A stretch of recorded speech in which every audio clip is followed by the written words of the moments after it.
جموں و Kashmir overseas community کے زیر اہتمام سعید علی گیلانی کی یاد میں ایک تعزیتی ریفرنس کا انعقاد کیا گیا، جس کی صدارت چیئرمین کشمیر کمیٹی جدہ مسعود احمد پوری و جموں و کشمیر اوورسیز کمیونٹی خورشید متیال نے کی، جبکہ مہمان خصوصی قونصل جنرل خالد مجید تھے۔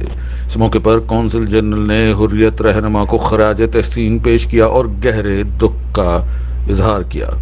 ان کا کہنا تھا کہ آزادی کا جو چراغ علی گیلانی نے روشن کیا تھا، اس کی روشنی آج پوری دنیا میں پھیلی ہوئی ہے۔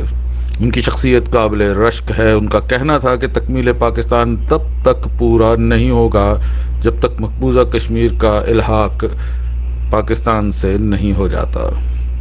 چیئرمین JKCO خورشید متیال نے اظہار خیال کرتے ہوئے کہا کہ ہر پاکستانی کو چاہیے کہ ان کے ایصال ثواب کا انعقاد کرے اور درجات کی بلندی کے لیے دعا کرے۔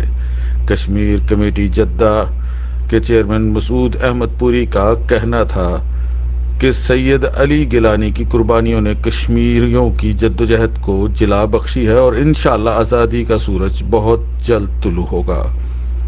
وقاص عنایت نے تمام کمیونٹی کا شکریہ ادا کیا جنہوں نے اس دن یکجا ہو کر مرحوم حریت رہنما کو خراج عقیدت پیش کیا۔ تقریب کے مقررین میں عارف مغل، محمد اکرم، وحید خاکسار، راجہ شمروز، چودھری تصور، سردار اشفاق، ملک شمس الطاف، خواجہ حماد، سردار اقبال، میاں محی الدین، امیر محمد خان، لطیف عباسی اور دیگر شامل تھے۔ آخر میں مرحوم کے لیے دعائے خیر بھی کی گئی۔